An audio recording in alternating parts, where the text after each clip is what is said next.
Well, good evening and welcome to the Clackamas County Board of Commissioners in a town hall setting, our first one of 2015. My name is John Ludlow. I'm Clackamas County Commission Chair. From my right is Commissioner Jim Bernard, Commissioner Martha Schrader, and to my left, Commissioner Tootie Smith, Commissioner Paul Savas. This year, we're changing up our town halls instead of the, well-led free-for-alls we had before. That we are talking about specific parts of our themes of Performance Clackamas, our strategic plan that we adopted at a I'm getting some feedback there, by a 5-0 decision, by the way. The strategic plan calls for meeting established objectives around 5 major priorities set out by the county commissioners. They are: grow a vibrant economy, which is the topic of tonight's town hall; build a strong infrastructure; ensure safe, healthy, and secure communities; honor, utilize, promote, and invest in our natural resources; and build, probably the most important one, build public trust through good government. For those of you who don't know, Performance Clackamas, again, was adopted by us, and eventually all of our departments will be having to produce results from dealing with their customers, that's you, produce results that would show that they should continue to exist even. So as I said, tonight's is on grow a vibrant economy. You had a handout that I hope that you've had a chance to at least glance at and or have studied online before you got here.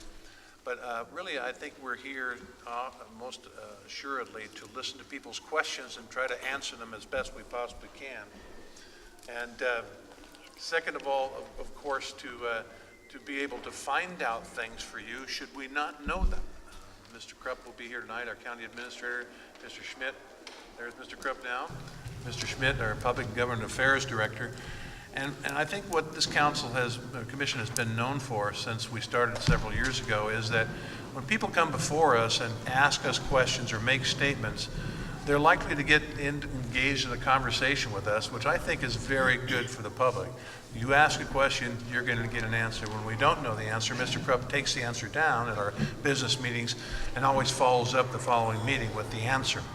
So I encourage you one by one to come forward. Please state your name and maybe generally where you're from, because again, these are not locale driven. This isn't just Stafford, Wilsonville, West Lynn, Lake Oswego, and portions of Tualatin. It is whoever wants to show and talk about this particular subject tonight. So I'll invite anybody who wants to come forward, or perhaps you would like me to just defer to our commissioners to talk, each one of them to say a few words about tonight and where they think we're going. You want to do that? I made that up, by the way. It's not in the script. Start down there. Start down here. I can Tootie. start. Well, last week, John Ludlow and I attended emergency management training sponsored by FEMA in Emmitsburg, Maryland.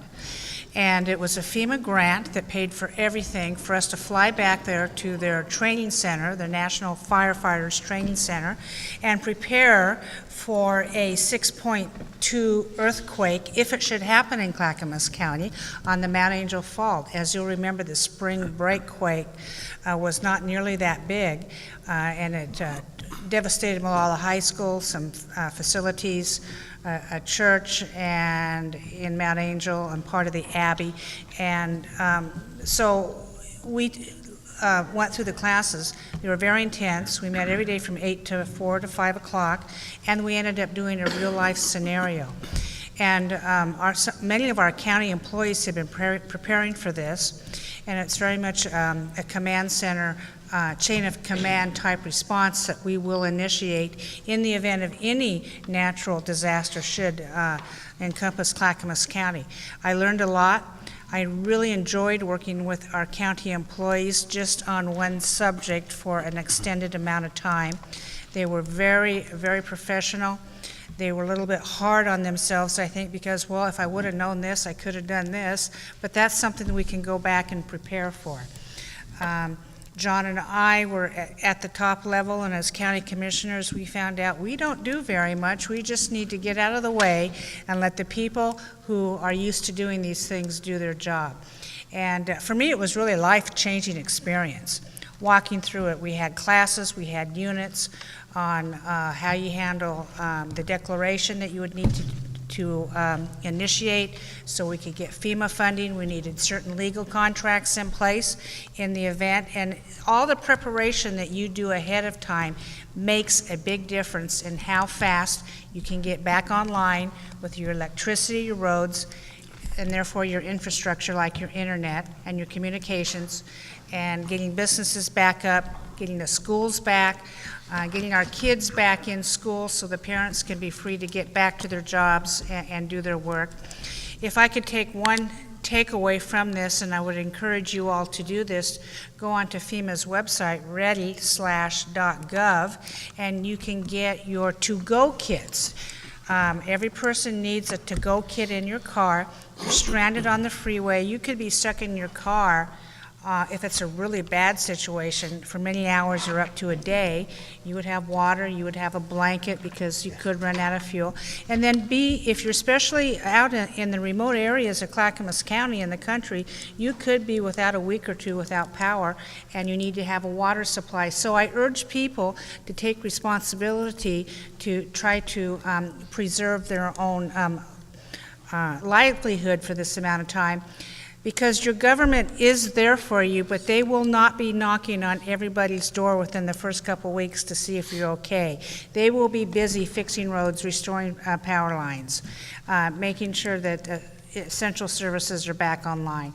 So I just encourage you all to do that. It's a good thing to do. Costco has kits.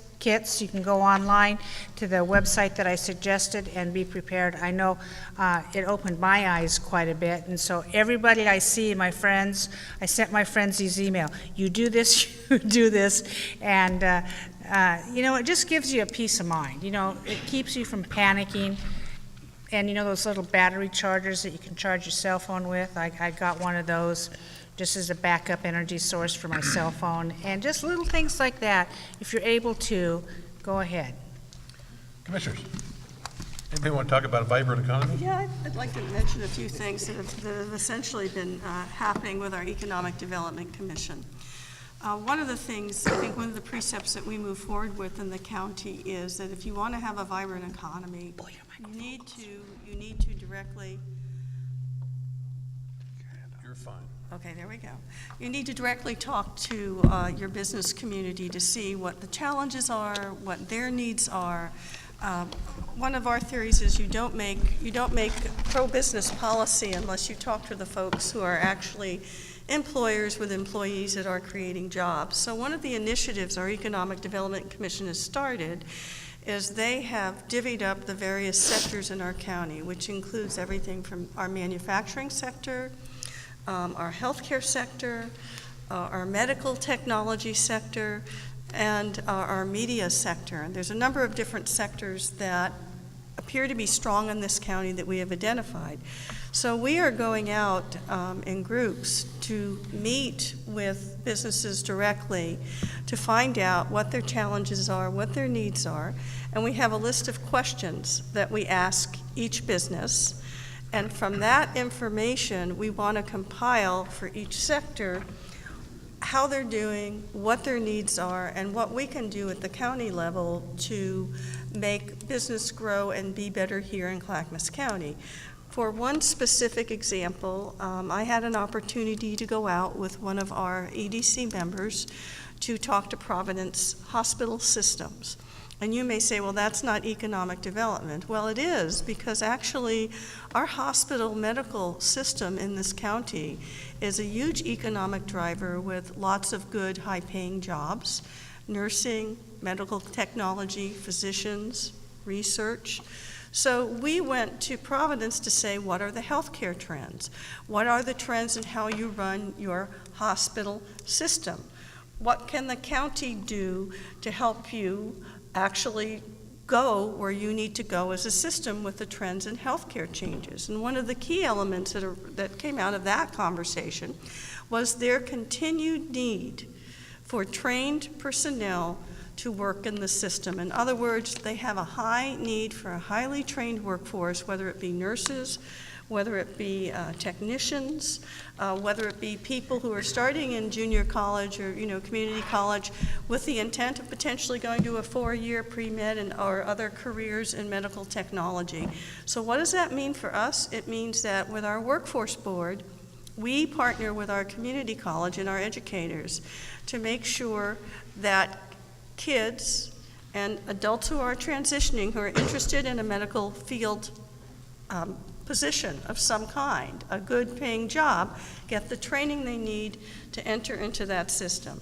So this is happening across all the sectors that we've identified in Clackamas County, and I would invite you to look at our website and take a look, because we have one of the best economic development teams in the state. I wish I could take credit for this, but it's because we actually have a really good team of people who are economic development professionals. So when you look at that webpage, you'll see the sectors, and as we work through to have these conversations with people in manufacturing and so on and so forth, we will compile that and put that on our website, and we will actively challenge ourselves as a county to meet the needs of our business community from an employer standpoint as well as from an employee standpoint. The other one thing I'd like to mention, and then I'll be quiet, you've probably heard of the Willamette Falls Legacy Project. Commissioner Smith and I have done quite a bit of work on that project. The reason it's important because it's going to be the first time in 100 years that, number one, people will have access to the Willamette River and to the falls. It offers probably one of the most challenging economic redevelopment opportunities that we've seen in this region in decades. We lobbied at the state level with our partners, and that would be Metro, Oregon City, the county, to get $5 million set aside by the regional solutions team that the governor, at that time, our past governor had put together. And we were able to get dollars set aside for this project to continue the studies and to continue the lobbying that we need to do at the state and federal level for the redevelopment of the property.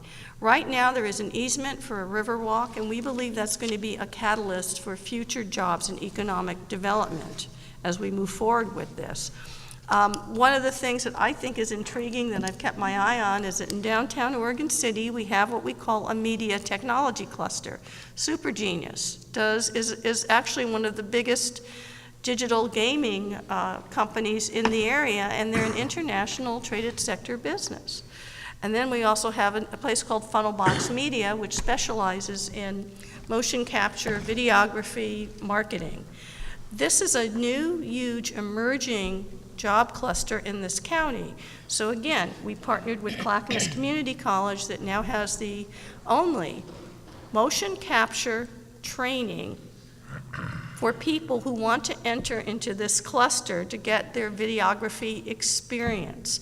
We're the first in the state, and we've gained recognition from the state for this.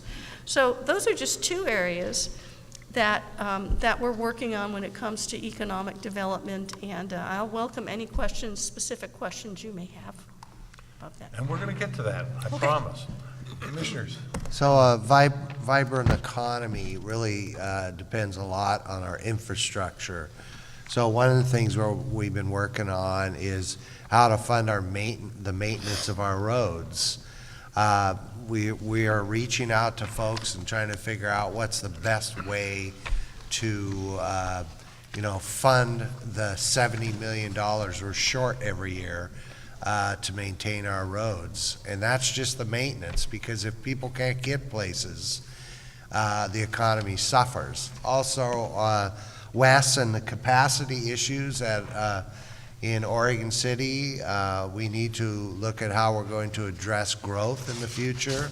We're at or near capacity, and we're going to have to reach out to the community and figure out how we're going to fund those. The Sunrise Project, which will open up 212 to industrial development, is going along well.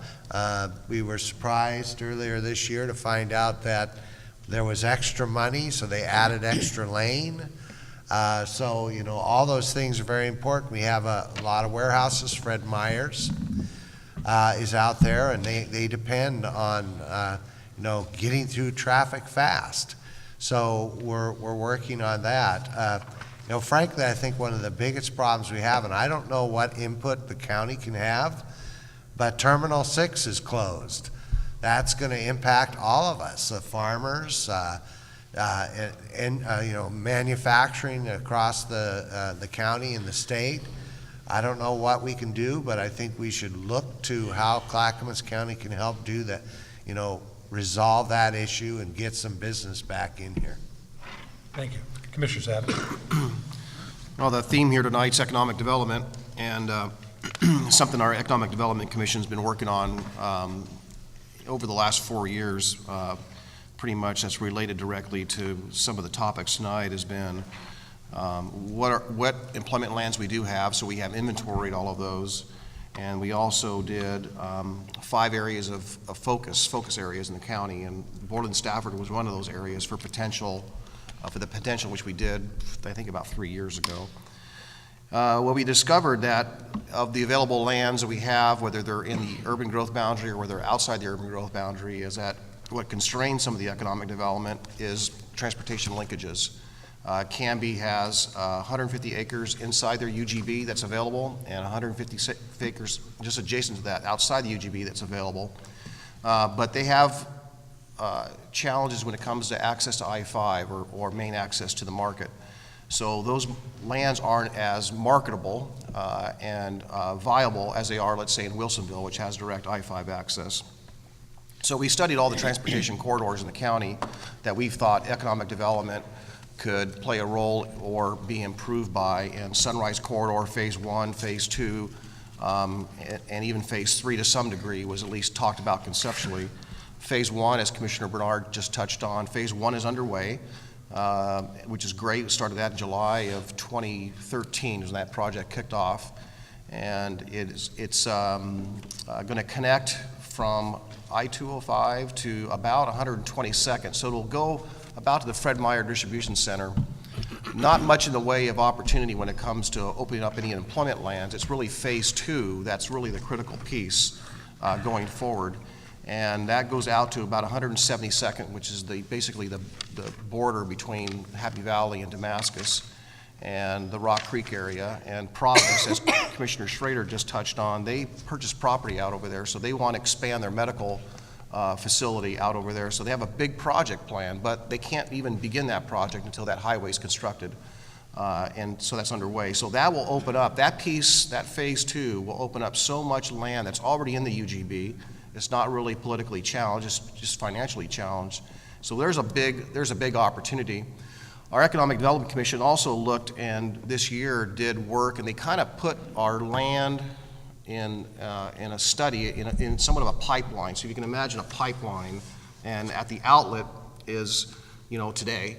And as you go back in the pipeline in 5-year segments, so to speak, we realize what we have or really don't have. And it's really, really critical for us to have it available, knowing it takes 10, 15, 20 years to once something comes in the UGB to get the infrastructure built out, that we need to fill in some of those gaps for our future. And that the same applies to transportation. So that's what we're focusing on, and it's difficult because if you don't plan ahead now, what you don't do or do today really impacts 10, 15, 20 years out. And when I first came on the commission, we had no transportation projects that were in the Regional Transportation Plan for Clackamas County. And since that time, in 2012, we got added the Sunrise Corridor Phase 2, and we have the I-205 piece added as well between Stafford Road and Highway 213. So those are 2 key projects. We're still studying and hoping to get the I-5 access to Canby being discussed and have ODOT look at that a little bit further. There's limited funding because that's in the rural part of the county. So there's less resources available for a project like that. What else do I have here? I think those are the big topics. I don't want to eat up. We want to hear from you. So I think we kind of threw out a lot of stuff out there. And if anyone has any questions, or please come up. Ladies and gentlemen, the microphone is open. Go ahead, somebody first. We'll just sit here Well, in we can go on and silence. talk. We'll just sit in silence and make them antsy. How's that? We don't want you to talk Oh, anymore. there you go. There you go. My name's Steve Bates. I'm known to be from Boring, Oregon. I was at the commissioners' meeting last Thursday night. We missed you, Chair Ludlow and Commissioner Smith. On the consent agenda, there was an article under County Administration that says authorization to submit a letter of intent for Metro Community Planning and Development Grant for the Stafford Area Transportation Study. Could you please expound upon what that is, the Stafford Area Transportation Study? Thank you. I think I can do that. One of the big issues that the surrounding cities have about any change in Stafford would be the impact on their communities. So, in order for a city to even consider whether they are interested in Stafford, Stafford-Borland, they need to know what the impacts would be. So the grant application is to do a transportation study and see, you know, if the population in Stafford, or if Borland just developed, or if Stafford had 24,000 people, 50,000, what would be the impact? And how far would that impact be? So Metro said, you know, apply for the grant. So that's what we did. And hopefully, I mean, what Tualatin basically said is, you know, we will know from this study whether it's possible to develop Stafford or not, whether we're interested in Stafford or not, or Borland. And so I think that will answer a lot of questions. The trick will be how far you study. We can't study to Mexico or to the bridge into Vancouver. It's got to be limited. And I did hear one of the mayors say, yeah, you know, this could affect all the way to California. You should know that the CET is a construction excise tax. So when a new home is built, they pay a tax into this fund. Metro has said this is the largest it's been in some time because there's been an uptick, of course, in new buildings or new starts. So there has to be a lot of money. We are also applying for a CET grant for help with the planning or replanning of the Milwaukee North Industrial area. So anytime there's, I hate to say this, free money, we're going to go after it because it's really ours, and we can certainly use it instead of our hard-earned cash from ad valorem taxes. Anybody else on that subject? Nope. I don't see the lineup there. I'm looking for the lineup. Thank you. So I'm Betty Reynolds. I live on Pete's Mountain Road, unincorporated Clackamas County, but with a West Lynn address. I'm also a member of the school board, and I'm vice president of Oregon PTA and very active with the local PTAs. I'm not representing PTAs, I'm not representing the school board. But one thing I hear so often is that people move here for the quality of the schools and the livability of the area. So I would urge you to protect and preserve that livability and the quality learning environment by following your strategic plan, which is to assure that there's adequate infrastructure, including transportation, before considering further development of Stafford and Borland. And I urge you to do that on behalf of, again, preserving livability and preserving an excellent learning environment. Thank you. You bet. Thank you. I was on the long-range planning committee. The only long-range planning committee for a school district in the state of Oregon is here in the Westland-Wilsonville School District, where my children started school over 40 years ago. I still volunteer for them after that amount of time.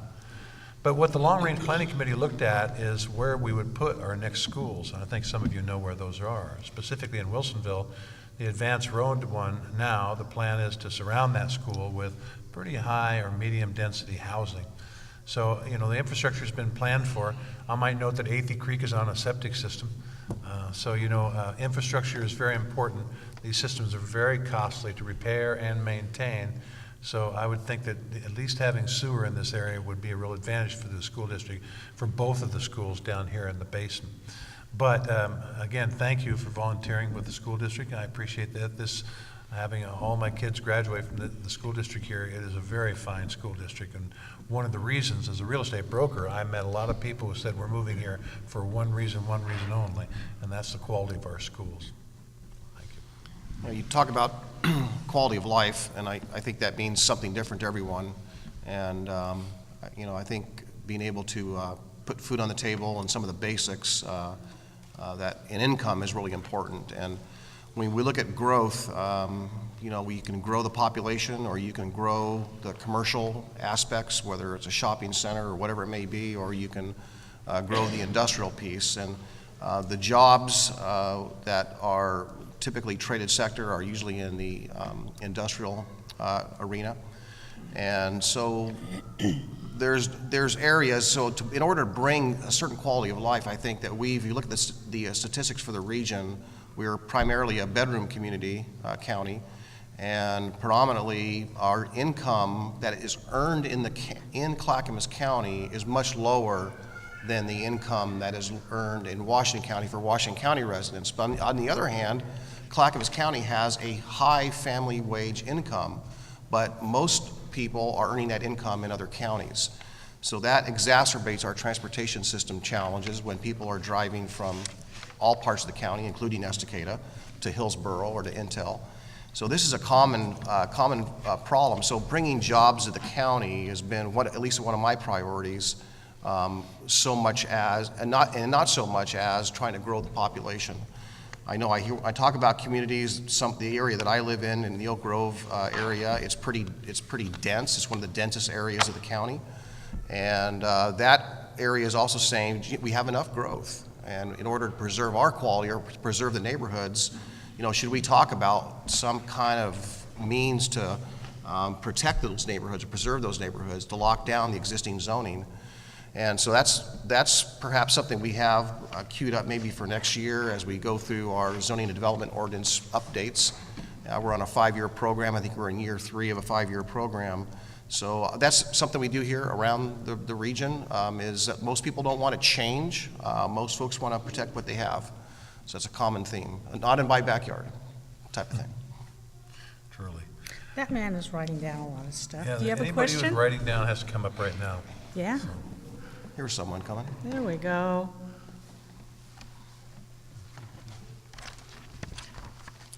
Ann Coder, Stafford Hamlet. Would each of you please justify your position on HB 3211 in light of the proposed Stafford Hamlet compromise? 3211? Let me mention to you that 3211 died today. There is no 3211 Yeah. anymore. But you did support it at one time, so I Yes. would like you to justify that in light of the Stafford Hamlet compromise. Thank you. Actually, 3211 said that a committee would be created to look at Stafford, and that we would affirm the other reserves around the county. So I support sitting down with the community and talking about what Stafford should be, and how we would address transportation issues that communities around are concerned about, and those people who live here. That's basically what 3211 was. Some of the amendments that were added, caused a lot of other problems, but we were hoping, at least out of this 3211, was to affirm that Wilsonville could move forward in its desires in Frog Pond and Advance Road. So that's basically where we were on 3211. I don't know that we need to justify support for having people of divergent views sitting down and discussing things. Isn't that the role of government, to listen to all these divergent views? I don't think this board represents one opinion over another. What we would like to see is a coming together, an agreement, a melding of minds to get to a place where most of the people are fairly represented. So that's my whole reason for doing it. If you go to our strategic plan, this board was probably one of the first boards of county commissioners to set very specific and ambitious goals for our county moving forward. And one of those is economic prosperity. We are very, very serious about that. Most of our county and people in this area probably don't realize it, but is rural dependent on agriculture and timber. You all folks who live in the area have not probably experienced those economies, nor have you experienced the sidewalks rolling up in your town when the timber industry dies, or a crop fails, or the price of a commodity falls. Bottom could fall out of Christmas trees or any other crops. So when that happens to our communities out there, it impacts our whole county. And you may not feel it, but so when we talk about restoring jobs, we're very serious about that. The last statistic was Clackamas County has recovered only 60%, is that about right, of the pre-recession job loss, whereas Multnomah County and Washington County have recovered over 100%. And we can directly look at government to blame. We can look at the use of our natural resources in this county, and by that, over 52% of our county is owned by the federal government. And they do nothing to manage it. They let the forest burn, as happened in Estacada. So we're very serious about that. And another big obstacle to our jobs, as Paul and other commissioners have stated, is our availability of employment lands. And we talk about employment lands, to us, that means a specific thing.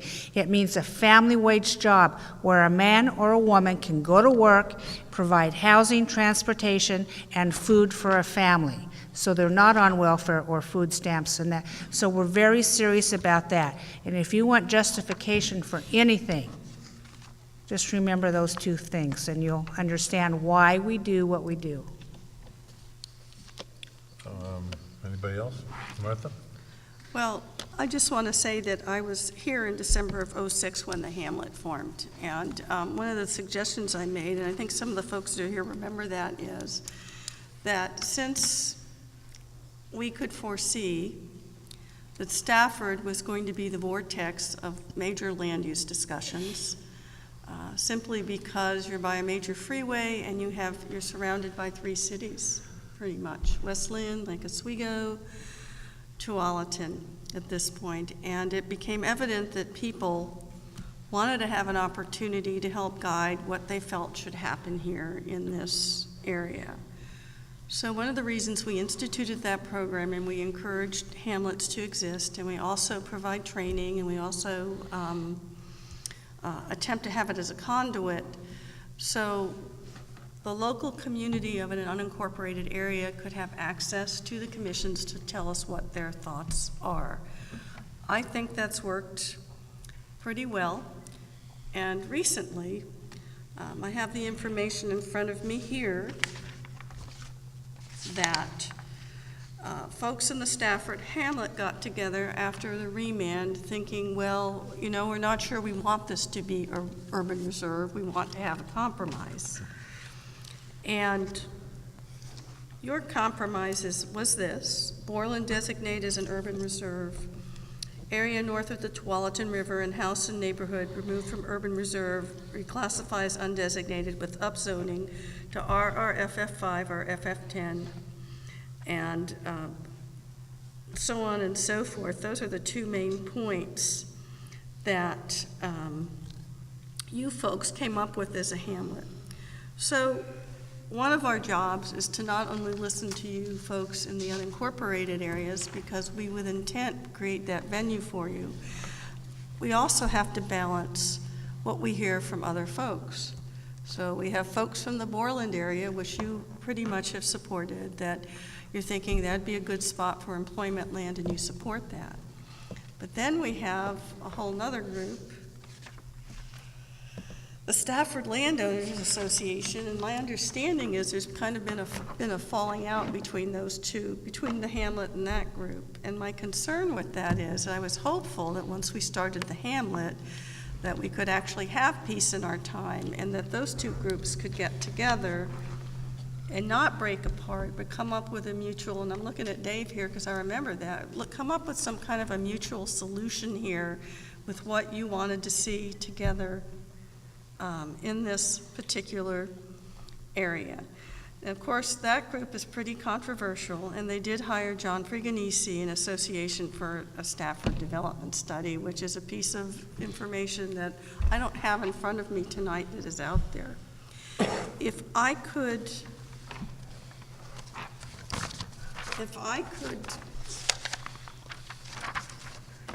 wake up the next morning and actually believe that that Providence would bless us all, my hope would be is that we could still work out a compromise between all the folks that are stakeholders here in this triangle.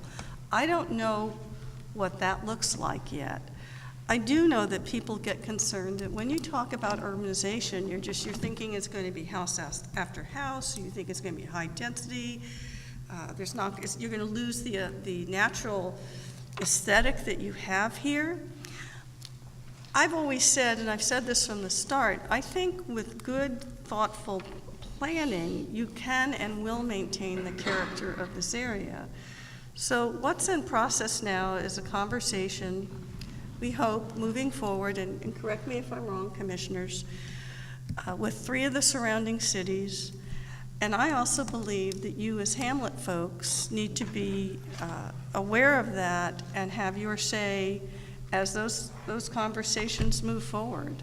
Because we're going to have to eke out a compromise one way or the other, and the Stafford Hamlet came forward with something that I thought was very elegant. But I don't know if that's the final, I guess I would say I'm not sure that's the final iteration yet. But I do think you need to remain at the table. But please understand, as commissioners, you are all of our citizens. And we are the great balancers, or the folks that are Solomon that have to split the baby in half. And what I can tell you from my perspective, having done this before, my job is to listen to everybody and try and come up with something that maybe it won't make everybody happy or anybody happy, but then sometimes we say that I don't know, we've done our job if nobody's happy with what we come up with. So I'm hopeful that as a convener that we can get everybody at the table, and this has been going on since before 2006. It was going on back in 2003 when I first came on board. So I think we're just going to have to keep pounding it out.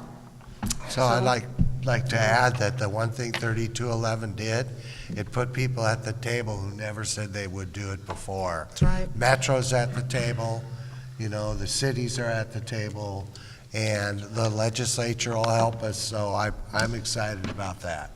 Well, I just want to make clear from my perspective, I think we have to make sure that our unincorporated citizens are part of the conversation. That's always been a rub.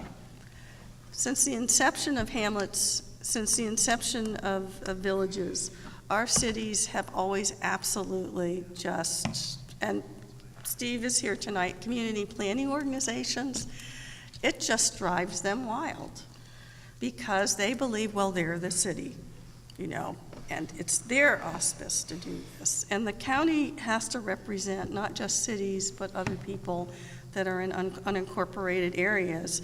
So I did once, a while back, I remember, Jim, you were there. I kind of got ambushed with that. And my comment to the cities was, look, we are all that the unincorporated folks have in terms of having an elected official government. The cities have a government. So this rub between unincorporated areas and community planning organizations and hamlets and villages is a very old one. And if there's any way we can figure out to try and eliminate some of that rub, because they sometimes feel that they have status that you don't have, and my thing is, but as a county commissioner, it's my job to make sure, and our job, actually, as a commission, to make sure, because we're your elected representatives, that you're heard at the table with these things. Commissioner Savas. So just for those who don't know, the question was about 3211 and the Stafford Compromise. So 3211, when we first talked about it as a commission and voted to support the concept, The concept was that it would affirm the designations for 4A, B, C, and D, which is Borland, Stafford. And that was all. So we supported that concept. As the iterations changed and things moved, I had to fall back on what State Representative Brian Clem said last year, about a year ago this time, is that when you bring a land use thing to us, have everyone sing from the same sheet of music. Be unified. Don't come to us with mixed messages. And I think that you guys, or the Borland, Stafford, Hamlet, did a lot of work on that compromise, but we still had a few people that were not satisfied with that compromise. And that's not, I'm not wedded to any particular side or any particular thing or development for Borland, Stafford. I am familiar with your community vision and value statement that you did in 2010, 2009 and 10. I know what that says. I look at Borland, Stafford as a commercial housing kind of development. And again, my focus, as I stated earlier, was industrial. So I'm not wedded to it, to whatever it comes up with, but I think it's important to heed those words that Mr. Clem said a year ago, and I think he even said today at the close of the hearing when he finished on 3211 was, we're close, but we're not quite there. And I think as we move forward, his goal is to focus on this effort and make sure that by fall, hopefully, I think his words were fall, that we can have something much closer to a settlement or an agreement. And that's just not within the hamlet. That's just not Borland. That's also north of the river, south of the river. That's also the cities. So there's a lot of moving pieces on this, and we can't have a lot of people go there with multiple viewpoints. And I think that's why 3211 ultimately failed today. So I think in the years coming, I think we made a lot of progress though. So I'm optimistic that going forward, we have somewhat of a foundation. So I think a lot of good work was done, and we'll move forward. But we got to, at least internally, I think the goal is to maybe to come up with a better, more detailed plan where everyone's happy, if that's possible. I don't know if it's possible. It's not always possible, but we can try. To the question, 3211, if I may.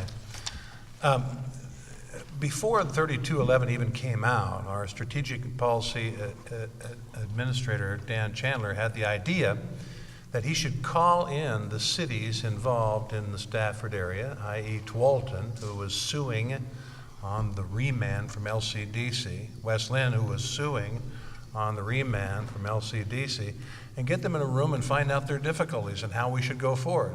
Although I believe that Metro should have done that well in advance of that. That was, again, before 3211 even came about. It was a great idea. And he did have initial meetings with the cities. Then came 3211, where, as it's been said, it gave them an opportunity to bring all of the participants to a table. Now, I understand that the hamlet was there and observing, but not participatory. Yet, what a great start. If 3211 achieved anything, it brought people to the table. So that eventually, and now Metro's involved because they have to be, because the remand said that they have to help cure the problem, and we have to be participatory. We like that. Now the clock is finally moving, and something is finally happening to resolve the difficulties and difference of opinions that people have, whether they're hamlet members or whether they're members of the city or city government. So it did come off very well. That's why I was justified in saying, yes, I want to see 3211 go forward, because all it said is that Representative Davis would convene a meeting, and that meeting was attended by one commissioner on our behalf, and that was Commissioner Bernard. So that we look forward to that process continuing. Thank you. Yes, sir.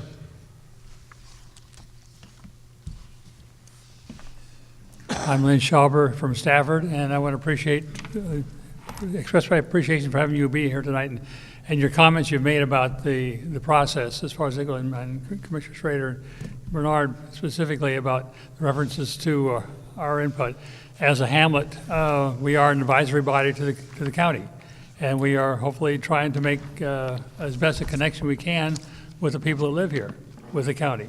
So that's why we came up with the compromise as a means of trying to reach the best outcome for the most people that we're representing.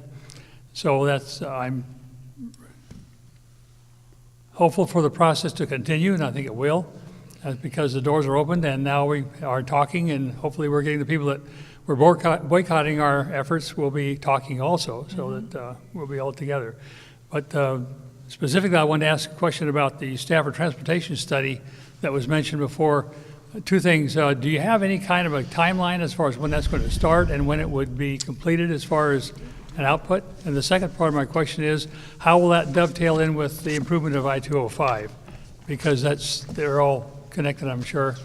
Good questions. Well, there is no money for 205 yet, so the study, all we did is sent a letter, a general letter requesting the ability to apply for a grant. And that's all we know. We Okay. don't necessarily know the timelines, how much, well, we know it's $100 and something thousand.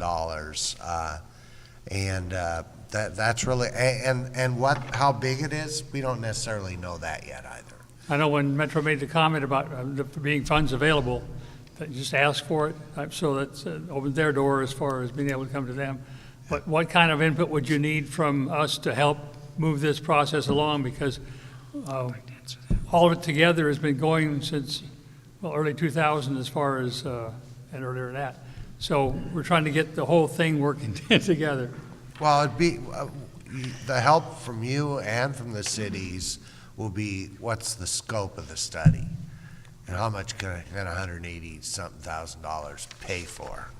That's the kind of thing, you know, cities, the various cities have concerns about specific roads. And if the zoning's such and such, how many trips per day, that kind of stuff.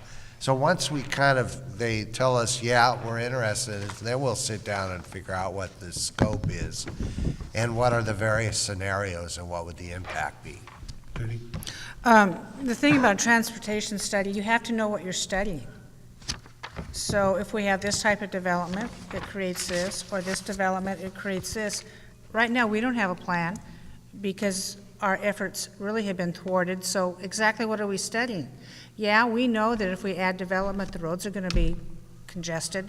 Well, they're already congested. We already know that I-205 on the 2-lane stretch of 4.5 miles, what it is, we know that's backed up most of the day. So exactly what are we studying? And that may be the hardest thing about the transportation, to determine what we're going to study. So I can foresee if the county comes up with a plan, if we have this type of development here, or if we have a cruiseway, or if we have housing, we put out this plan we're going to study, everybody's hands are going to go in the air. Oh, you didn't consult with us about what we want to do. You're going to think that's an adopted plan. So we agreed, Clackamas County, a long time ago, that we could put money into the study, but we don't know what we're studying because we don't have a plan, because the cities have to come together and decide that they're going to provide services, what kind of development's going to be where. Is there going to be a school added, which I'm sure there will be sometime in the future, those types of things. Okay, it appears to me that we're talking about where the chicken or the egg starts first here, because I've heard comments from the city of Tualatin talking about they don't want certain type of development because they don't know what kind of impact it's going to have on Tualatin, Lake Oswego, Westland the same way. So when you start talking about what kind of development can you support, then you need to know about what kind of traffic you have to start with, as far as what kind of facilities you have to start with, and how they are impacting. So it's kind of a quandary as far as which one you start with first. Sure, but we have a transportation system plan already that we've adopted. We'll use that as part of it. But, you know, with Tualatin and with the hamlet, we can look at what if we took off north of the Tualatin and just left the zoning the way it is, or 5 or 10, you know, we can look at that and then say, well, then Borland could produce such and such, and the housing could be this. I mean, the advantage is now, at least, you know, we can talk about changing some of the areas, the rural or urban or undesignated, and try to figure out where we want to land so that we know what to study. That's really all you can do.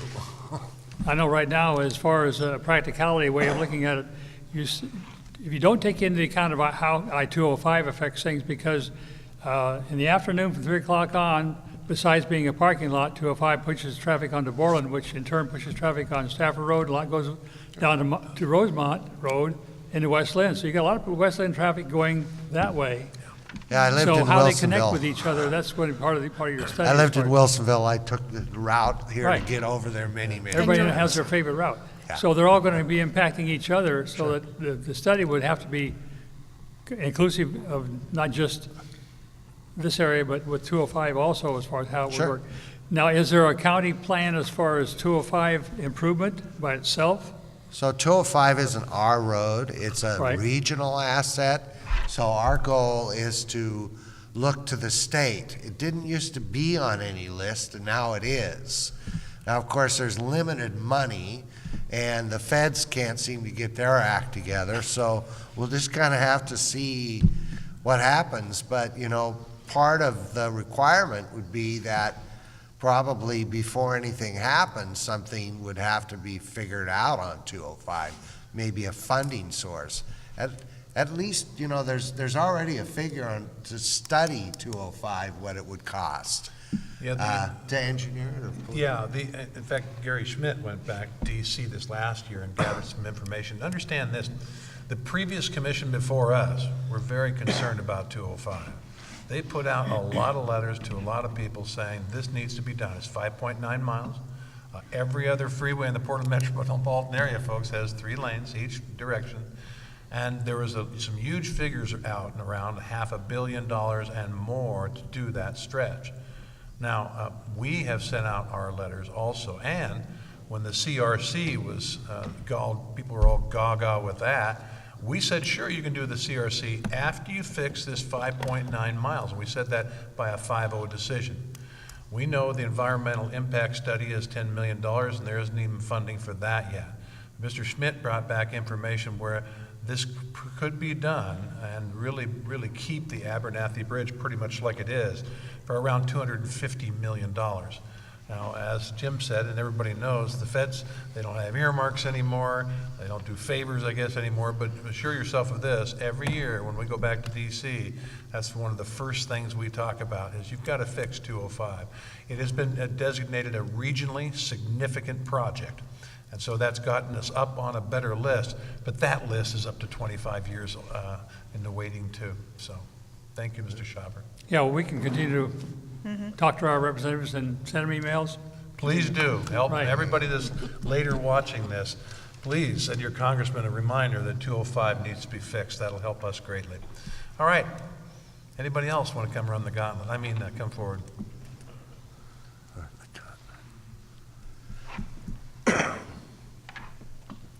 Welcome. Hi, thank you. Larry Reed from the Stafford area. Even if you do the compromise, what we're looking at is, with the plan that's out there now, one of the plans for urban from one of the developers was just a moderate density for just 2 neighborhoods. And that alone would generate 67,000 car trips. And that's based on the SDS charges for urban areas, 10 car trips per dwelling per day. So if you take 67,000 car trips for just moderate development, take 50% of that that's going into West Lynn and Lake Oswego, how is that going to even fly? Because you can't widen Highway 43. It's backed up all the way now from Macadam all the way to 205, 5 miles. Almost standstill traffic. You can't widen that lane, and you can't get 33,000 more cars into those neighborhoods.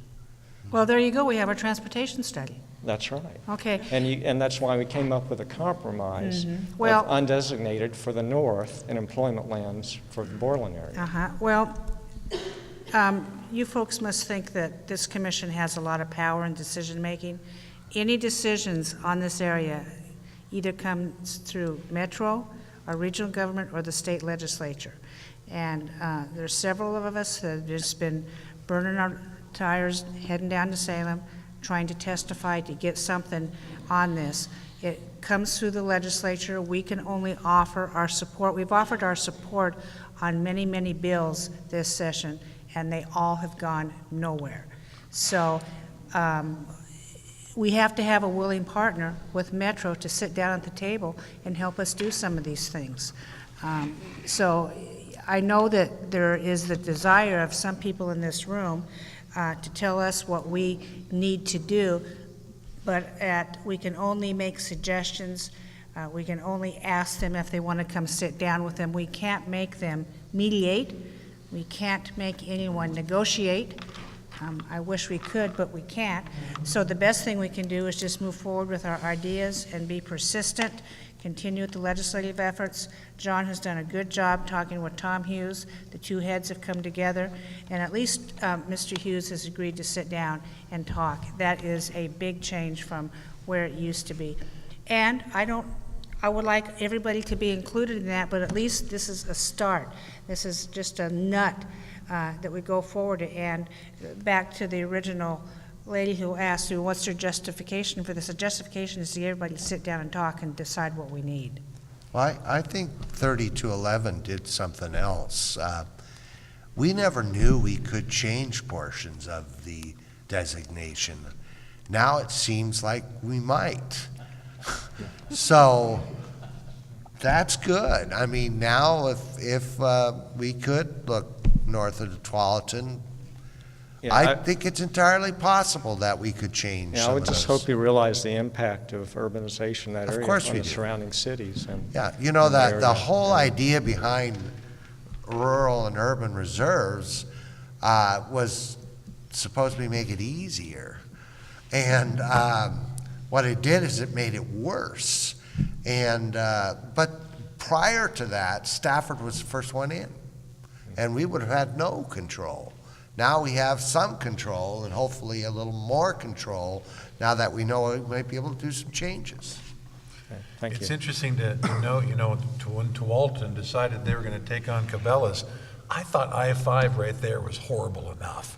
And so, but they built it. And if you look at the success of Washington County, tremendous success, wild growth, and they all travel, well, the majority does, either 26 or 217. Oh my gracious, yet it continues to go and go and go.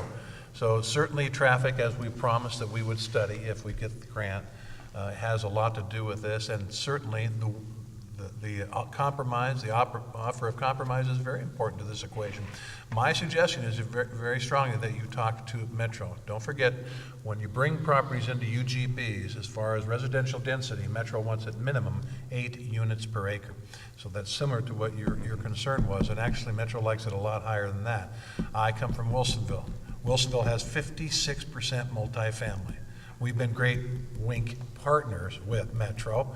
We've paid our dues. Now this new Frog Pond development over there, a lot of us would like to see large lots.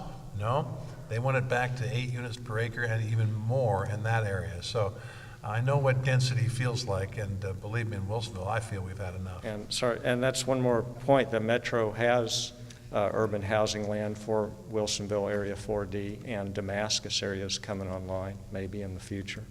And so, Well, don't bet on Damascus right now. Yeah, right. I think as soon as they have a vote, there won't be any in Damascus, which is interesting because that puts the responsibility on us for planning and zoning.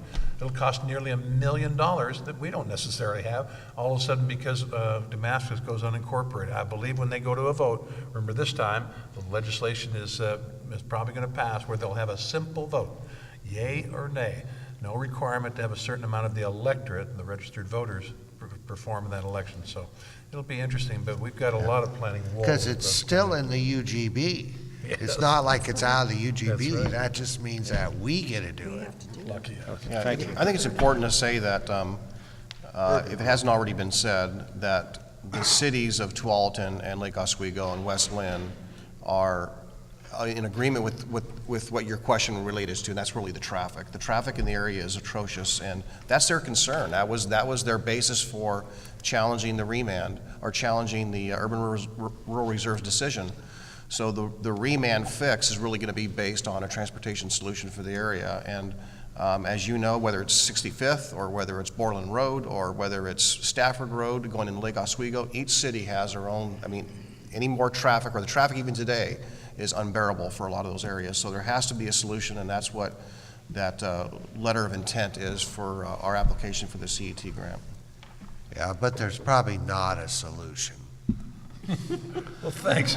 Throw a damper on it while you're. I'm a little more optimistic. You know, like Metro says, I mean, you've repeated this a number of times, you build it, they'll fill it. Indeed. All right, next question. Don't make us drag you up here. Here we go. Commissioners, my name's, excuse me, Jay Miner from Stafford Hamlet. First of all, I'm up here with two broken wrists, and they're not really broken, but my wife took a baseball bat to them because I was a pilot and I crashed my plane last summer and was laid up all year. So I told her I was going to go flying again. She said, no, you aren't. Whack! Yeah, I believe that. Sure. So I want to give out an Adelaide. I know Dave Adams and Martha were some of the original conveners of the Hamlet, and I just really want to tell you it means a hell of a lot to us. I mean, we may get together and we may fight among each other, and we may also, call you names and everything else at times, and listen to the videos and audios and all this and who said what, when and where, and get together and say, oh, they don't know what they're talking about. But in essence, forming the Hamlet here gave us a voice for the first time. And I think we still feel like we have a voice with you coming out here and being open and telling us what's going on. And not only that, being at the table and wanting to bring everybody else to the table to solve our problem. So, it's an atta girl, an atta guy, and you too, Paul. Really appreciate it. No, I remember Mayor Hammerstead was not happy with me. Let me put it Pardon? Mayor Hammerstead was not happy with me, I remember. Oh, back then, yeah. We want to end on a good note. Meeting adjourned. Good, there you go. So, again, and we're also hearing that when the opportunity arises, we'll have a chance to be at the table, Thank you, Jay. to be able to talk. So thanks a lot. Thank you, Jay. Oh, Dave. Oh, Dave. Hey, neighbor Dave. Well, I guess Famous I have to Dave. stand up and say something. So, Dave Adams, Stafford Hamlet. Commissioner Savas, I believe you misspoke there when you said that the argument you made about traffic was their main argument about urban. That's actually the argument they won on. I mean, the cities have all kinds of objections to developing Stafford, but they prevailed on traffic, and they prevailed on traffic because the criteria in that process wasn't followed.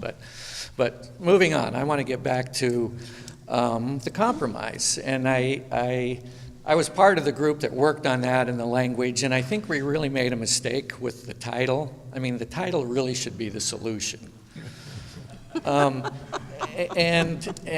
the reason I say that, and the reason, where we got to compromise is because those of us who have been kicking this ball around now for 25 years, we finally realized that we're never going to solve this problem unless people are willing to compromise.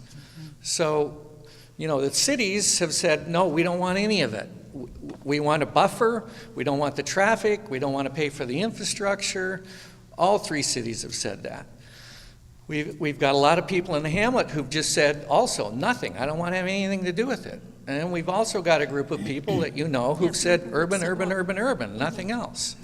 So that's really where we started trying to build consensus around the idea that if everyone, including the county, is willing to leave something on the table, it's only going to take one party to refuse to compromise for this thing, for all of us to stay in purgatory. So I believe that the elegance of the proposal we've put for you is I believe it's the roadmap for everyone to sort of sit around and start from this baseline. What are we willing to give up in order to compromise? So for the cities, okay, if you can save half of what you want, reduce half of the traffic problems, half of the infrastructure problems, can you agree to that? I think maybe we can convince them. Metro has always seen Stafford as a hole to fill. So Metro, if you could fill half of the hole, would you be happy?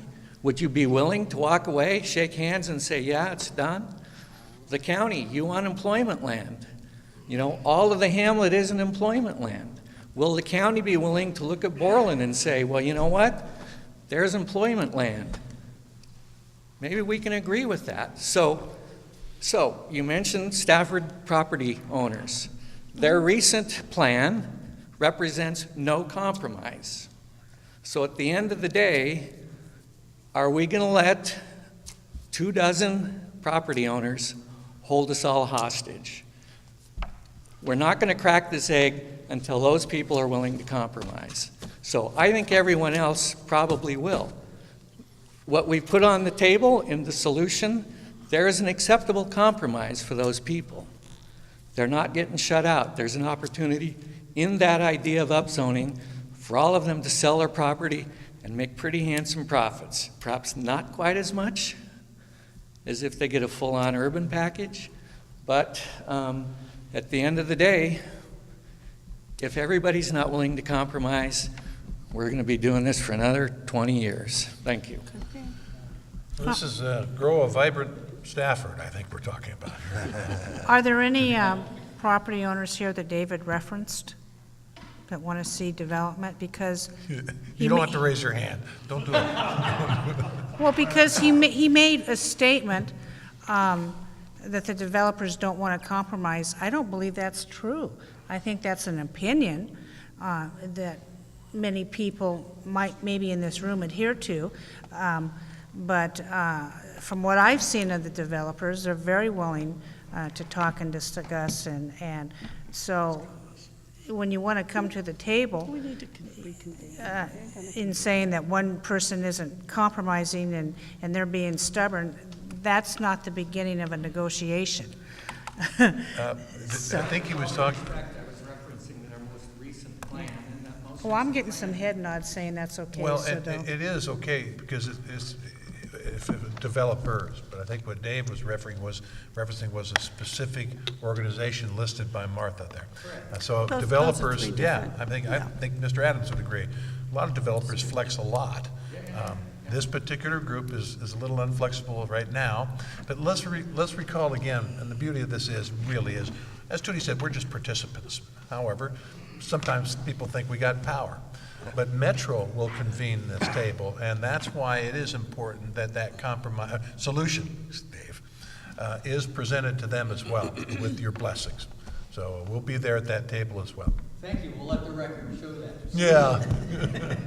Oh my God! This Putting man- words in my mouth. I really think that's a good idea, but I think the only way you get through these kinds of thorny issues that have been happening here for so many years is to get everybody at the table and hash it out. And I'm aware of these other groups, and there's been kind of knocking of the heads here, but I'd like to think we can get past that so everybody gets a piece of what they need. To me, it's not anti, it's like not left. Remember our good friend, not left, not right, but forward, okay? We should be in a forward mode here.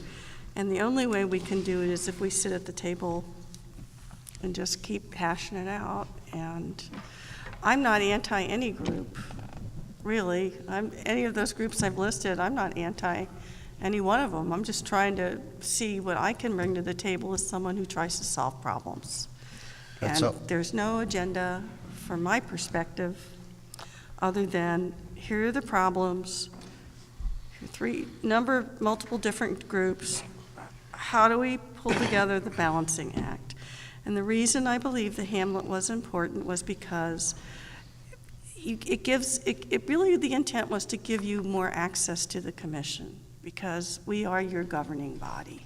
And that was the point. And I do think that has been successful. There are probably a lot of folks who wish you weren't here that I had to push back on, but I think we're better off for it, and I think that things can be worked out between all of the multiple stakeholders. I mean, hey, I'm going to be around for at least another 30 years, I hope, so, I'll keep at it. I was just going to add that I know.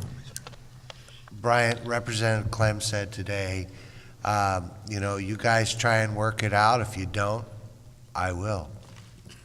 So I think that we need to get as close as we can and go down and hand in hand and say, hey, we've gotten close here. We may need a little help here, but I really felt positive in Wilsonville. I really felt good when Metro met with us down there, Wilsonville, and the property owners and the Hamlet was there. I really felt good. Clackamas County Business Alliance had a meeting. I thought it was great. I walked away feeling there's a solution here. And in Salem today, with Representative Clem, I thought that he's looking for one, and he's willing to help, and he's going to come to some of those meetings and make sure we're going the right direction. There's somebody actually wants to come up, so please. Yeah, well, get off the land use issues.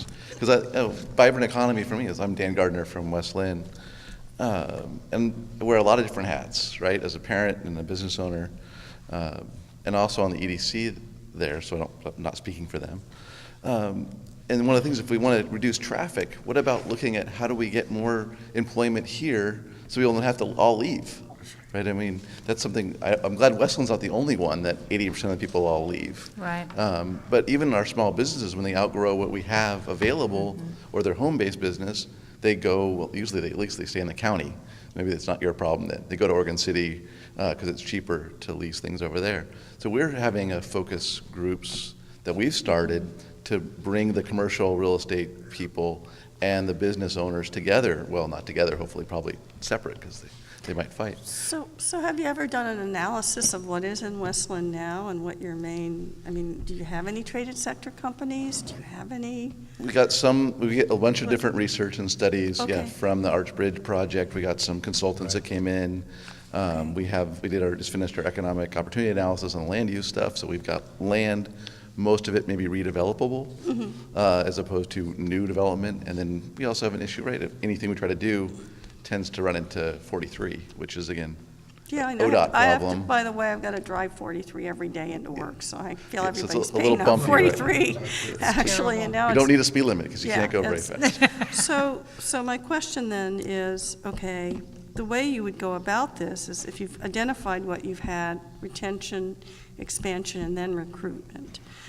And that's not just West Lynn, but just what's around you. And once you identify that, then you can start building from there. And my strong suggestion is that you get a hold of Catherine Comer of our Economic Development team. And do you attend our Economic Development Commission meetings? I do. I've gone to the Exporting Clackamas County meeting. That's the one I Okay. Oh, I that's like good. that one. That's That another one's a one great coming meeting. up. Well, there's a But- meeting tomorrow morning, and I'm supposed to be there if I can get myself up in the morning, as many people know. Tina's supposed to I'm go not at a morning 7:30. person, yeah, I know. 7:30, room 150, Yeah. in the Development Services Building at 150 Beaver Creek. As And an then- active volunteer, Oh, right, yeah, I not guess looking so. for any more. Well, listen, I'm not awake till 8:30 in the morning, as everybody will tell you, but I'm going to try and get there early, but we'll see. But I would strongly suggest your economic development folks have a conversation, and have you looked at our Main Street program at all? Well, we're trying to reach out and find out what all these things Okay. are, right? I mean, Learning that's environment, kind of, right? Okay, You know, so that's let me say another something quick option. about living somewhere and working elsewhere. Wilsonville, I came there when there were 1,100 people there. Now there's 20,000. They did their own survey recently and found that 91% of the people who live in Wilsonville don't work there. Now, people make a lifestyle choice here. I had mentioned earlier, as a real estate broker, many people come in to me and say, I want to move this district. I live over here, I don't care, I want to live in this district. So it is hard to build the industry that would fit any particular city. It is just almost impossible. People are willing to sacrifice. Look at the people who live in Silverton and glad to drive into town because they can't afford the lifestyle further in. Oh, So they're yeah. commuting further and further. well, I get, I mean, yeah, I used to commute to the Bay Area, right? So Oh, you see people, will, for them, a 45 to 3 hour commute is fine, right? Where just 15 minutes is too much. So it's more just, how do we leverage? I mean, from West Lynn, we're sort of like I feel like we're behind everyone else. So it's how do we leverage what's going on in Oregon City, what's happening in Wilsonville, and learn maybe from their mistakes. And we also have our unique circumstances of we are a lot smaller. And so it's just like, yeah, how do we reach out effectively with limited resources, limited time, and not. So. Yeah, I think you need to talk to our economic development team, and I think our Main Street program is a place to start.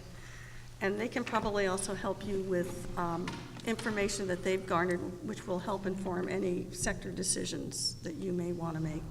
Of course, West Lynn doesn't have a Main Street, really, you know. 43, if it's anything, right? No, but Split you've got that little Willamette area that could serve as a there as well. There's a Main Street group there, but it's been having trouble. Yeah. It's certainly a cute area. I know you, so you better come up here.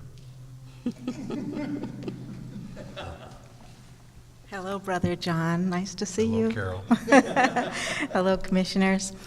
I agree with Jay. Thank you for being in a fulcrum point give us for your all name of now. this. Oh, I'm Carol Yamada. I live on Childs Road in a cute little log cabin. And I was the first chair of the Stafford Hamlet. And we sent out a survey in 2006. And 15% of our population is self-employed. They work at home. We don't commute. So you think there's no jobs out here, but actually there's a lot going on in cottage industries.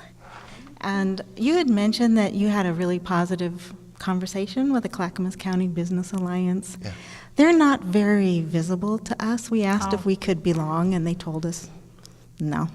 So could you explain what they said that made you excited about a possibility for the future here? Well, really what they did is they convened a group of people, property owners. There was Metro Counselor there, and it was just mainly the conversation that, it felt like there was a compromise, there was some potential. And then, just that it felt good. I mean, those people who attended all thought, well, this is one of the best meetings we've ever had. You were there, Paul. John, you were there. It was you and me, Jim. Oh, it's just you and I. Oh, What'd you wasn't think? that our CCB meeting? No, it was a, What did I think? Yeah. it was a Well, I think I heard a couple times, actually, Carol, that, geez, I don't see anyone from the Hamlet. How come? So actually, there was, at least, this was not a normal Clackamas County business meeting. Yeah. This was the Land Use Committee. Yeah, it was the Yeah, I land guess it use. was, Yeah. So we had representatives from all three cities that were there, and we were invited from the previous week, the previous normal business meeting. I thought there was, the discussion really centered around how we got together on the transportation study and what the scope of the study would be. But I thought that, that there was at least an interest in hearing, and maybe that wasn't the perfect forum, because it is a business alliance. You need to have a business to sign up to be, or, that's what the membership of the committee is, or the group is. But in this instance, this was a land use committee, and I thought it went well, seemed to be positive, but there was a few people that expressed, geez, it's too bad we don't have anyone here from the Hamlet, so. I guess I gotta add, that was the first time I had heard anybody say, all the cities said, well, what if we took out this portion, undesignated this? And they thought, well, yeah, I hadn't thought of that. It would seem kind of odd. But, yeah, we can maybe change the designation, and that would be less of an impact to them. So that's where it felt good. And so, I mean, the cities all tell you that they'd love to have Borland. They'd love, Tualatin would love to have Borland for the jobs. They're concerned about the traffic, but mostly they're concerned about what if this all developed at metro levels, 8 homes per acre. That would be pretty much a disaster for just about everybody. And so they were excited to know that maybe it didn't have to be that way. Great. Thank Carol, you. didn't you attend my Commissioner Corner meeting in Lake Oswego? I did. And you asked some wonderful questions there. It was a really good exchange. Of course, we know a little bit more now, and we have even less as far as legislature. And so thank you for coming to that. I do want to build on Jim's earlier point that Commissioner Bernard made, and that was what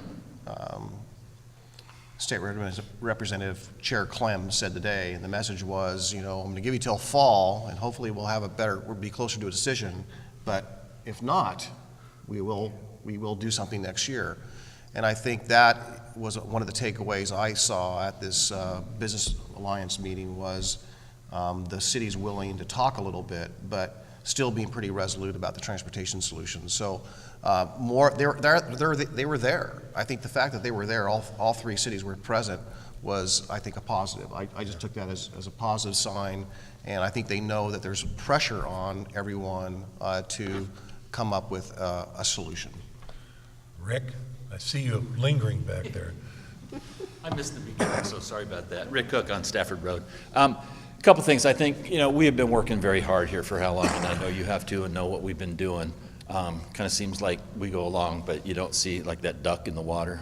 We've been working really hard as of last April when we started our task force to try to figure out our community vision plan. Then it was kind of put on hold to say, we need to tell the county what we want in case they get an ask. So we did that. Then we had our vote. Then we told you about the vote. Then we told you about the numbers from the vote, how we kind of wanted to go through things and all the other little problems with it. And I think where I'm kind of going with this is no flaming arrows. But I think the biggest concern that I had when I found out that the commission was supporting 3211 was it eliminated the opportunity for us to upzone into undesignated from what the bill stated to begin with. So I know it's morphed in and thing, and I think that's a piece that we need to understand, that as this goes forward, if there's an opportunity where if it goes into urban reserve, the upzoning is eliminated from what I understand. So that is one concern of ours as this moves forward, to be sure that we have that undesignated piece. Like Washington County, they picked something, they had it undesignated, they had rural, or they had the whole enchilada. And I think the other piece that kind of is making some of us nervous is we're thinking employment property or employment area. Well, then it was industrial. And then it's like, and I think I fired a note to Dan and said, you're scaring us. What is industry or industrial land? I mean, it's smokestacks and those things. But then you go online and there's industrial light, there's industrial. So I think if you could explain to us what you see down here when it comes to the employment piece of what, as you go forward? Well, commercial is a lot more traffic. Industrial, similar to Cruz Way, is kind of what we see.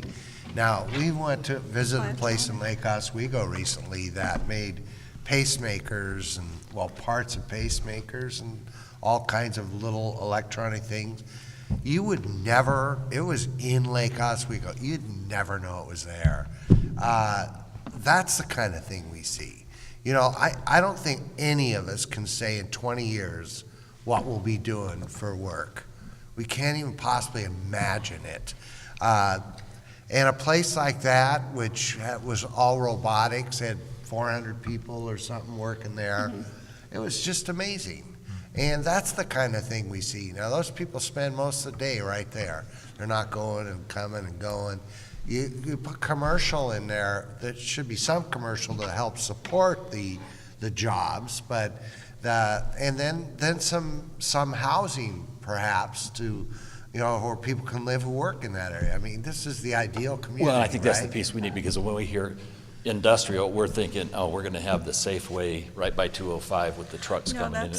That's That's warehousing. That's Well, warehouse. But those are the type things of the education piece for you guys to give to us. Yeah, we'll be as talking this is what we need to see out here, not, like I said, the smokestacks and the. Do we have smokestacks in Oregon anymore? Probably not. No, so why would we do it now? Well, I'm just saying, but that's the image when you talk industrial. If you look at Wilsonville as an example, again, that which I know very well, Xerox, that's light industrial. Mentor Graphics, light industrial.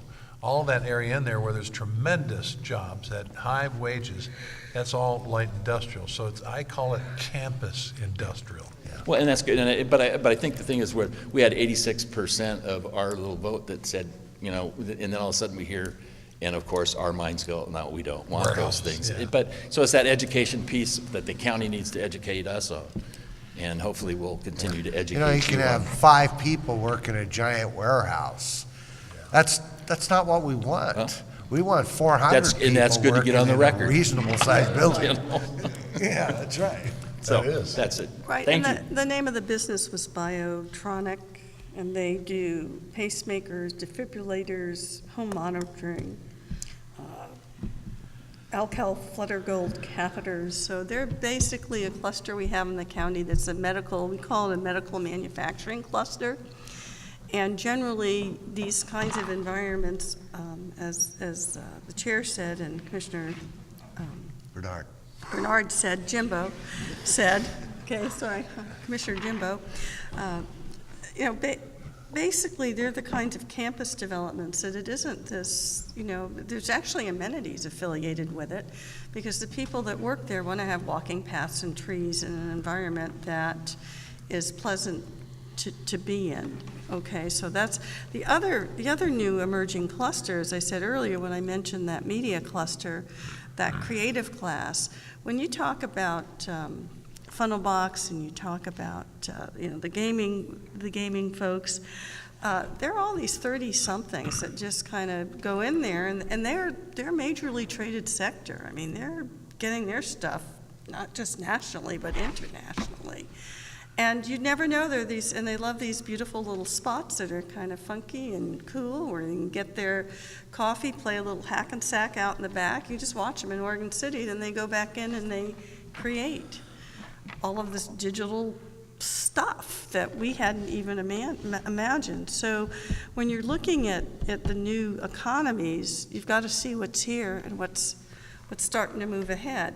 I don't think we're thinking of I don't think we're talking about turning that area into, or any area anywhere anymore, into like an industrial smokestacky kind of just traffic-ridden corridor. There's ways you can design things and attract the appropriate businesses there that are significant.